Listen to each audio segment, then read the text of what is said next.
Welcome to the Easy Odds videocast as we look forward to Premier League action this weekend and some very interesting games. Sharp end, we've used that cliche before, of course, on this videocast, but it really is getting to the nitty gritty, or squeaky bum time, as Alex Ferguson would say. Easy Odds editor is, of course, with me, and it is Simon Hopper, who has scored some notable victories this season, from day one all the way through the season. And of course, the big game this weekend is at Stamford Bridge. The championship is under lock and key for the Blues now, but boy oh boy, they don't like Liverpool. Their fans don't like Liverpool. It's first versus fifth, so this isn't a dead rubber. But in the last 7 years, Simon, Chelsea have only won twice this fixture at Stamford Bridge, which is surprising. Yeah, and also obviously the motivation issue, Paul. Chelsea being champions now, they have nothing to play for. Several of the players have been pictured on holiday this week, notably Mr. Eden Hazard, who's taken a well-earned break somewhere sunny. So not sure the Chelsea boys will be entirely up for this, although they'll probably appreciate the guard of honour from the Liverpool players, which is always nice. Well, they'll love that, they'll be laughing. Yeah, exactly. I mean, Chelsea are 11 to 10 favourites to win the match, Paul. This is sort of...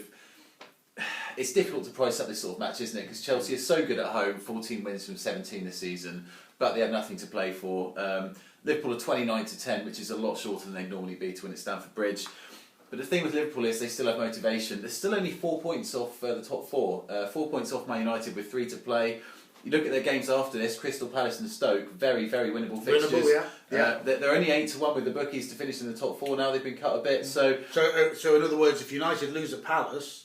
Yeah, it's up for grabs, as they exactly. say. It only takes sort of one more result, and then they're right in the mix. So I think Liverpool will come here and be fully motivated, and that's why I think the bet for me, Paul, I'm not quite going to go with an away win, just because I think Chelsea don't seem like the sort of champions that will completely go off the boil. I'd be looking at both teams to score here, which I think should land. It is odds on, which I don't normally like betting on, but it's a 17 to 20 best price. But I do think it should be a shorter price. I have no issues with Chelsea scoring here. They've scored in all 17 home league games this season. Regardless of who Mourinho puts out up front, I expect Chelsea to score. Normally they keep a lot of clean sheets. 11 of 17 have been clean sheets at home this season. But I'm not sure. It's just the whole motivation thing. That there's a history of Premier League champions conceding more goals after they've won the league. Obviously, as I said, several of the players have been pictured on holiday this week. I'm not sure the focus will be entirely on the matter at hand at Sunday. As for Liverpool, they actually have a good record of scoring at the better teams this season. They've played 7 away games at top 9 clubs this season. They've scored in 6 of those 7 games, including games at Man City and Arsenal. They've scored in those matches. Obviously, they should be well motivated. I know Daniel Sturridge still isn't available, but I still think Liverpool have enough to score. And Brendan Rodgers, interestingly, has a good record of scoring when he's tested himself against Chelsea. He's been in charge for 7 games against Chelsea as Liverpool manager. Liverpool has scored in 5 of them, which is not actually too bad for any team against Chelsea. So I expect a fairly entertaining game here, Paul. Both teams to score at 17 to 20 looks a pretty safe one to me. Okay, odds on, but only a shade of odds on for Simon, for Chelsea versus Liverpool. Don't forget, if you're watching this video cast on Thursday, the Europa Cup continues this evening. Sevilla taking on Fiorentina. And it's going to go against the grain with Simon. I haven't actually read the column for this on Easy Odds, so I'm coming into this almost blind, but Fiorentina have got a lot of players that they didn't have. I've lost a lot of players they didn't have at the beginning of the season, and their top goal scorer is injured as well. So have a look at the column. It's up now here on easyodds.com. Let's go to Goodison Park. I'd love to be there at the weekend, but I'm not. It's the early kick-off on BT Sport 1 between Everton and Sunderland, already previewed on site. I wonder if Simon's view of this game is going to be different to Ross Casey's. 11th versus 18th. Traditionally, a really high-scoring game, but circumstances this season dictate probably otherwise. Yeah, exactly, Paul. I think a low-scoring game is value here, and my selection will be both teams not to score. Again, a shade of odds on at 20 to 23, but if you look at the stats, Paul, it should be shorter than 20 to 23. There's 2 reasons for this bet being value. 1, Sunderland don't score away from home, and 2, Everton don't concede at home. No. So we'll take the first one, Sunderland not scoring away from home. They failed to score in half of their away league games this season. No side has scored fewer away goals than them. They've only managed 12 away goals in the entire season, which is unbelievable. And it's not really improving under Dick Advocaat. He's been fairly conservative on the road. Their 2 away games so far have been the 1-0 defeat at West Ham and the 1-1 draw at Stoke. So not many goals under Advocat either. Their top league scorer this season is Connor Wickham, who's got 5, which tells you all you need to know. What a player.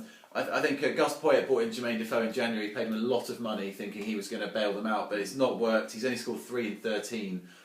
So with the Defoe gamble not working, I can't see where Sunderland's goals are going to come from, to be honest, Paul. And Stephen Fletcher's injury problems are a big concern for me because I think he's a really good player, but he's just not fit half the time. And the other thing is Everton are so tight at the back now. I don't know how Martinez has managed to sort it out. You know why, doesn't it? Because was it John Stones? No.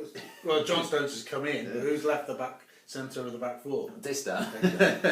Yeah, I know you're not a fan of Distan, Paul. Yeah, he's slightly slow now, isn't he? Yeah, he's gone. He's gone. But yeah, Everton have kept clean sheets in the last 4 straight home league games, and they've not conceded a home league goal in over 6 hours of football now, which is fantastic going. And I do think the back line looks really well balanced. Baines, Stones, Jagielka and Coleman. Yeah. It's a really, really nice back line. Yeah. And that's basically why I think both teams not to score is value. I'd rather do this than an Everton clean sheet, basically because Everton can sometimes not score at home. Okay. It's happened 4 times this season they failed to score at Goodison.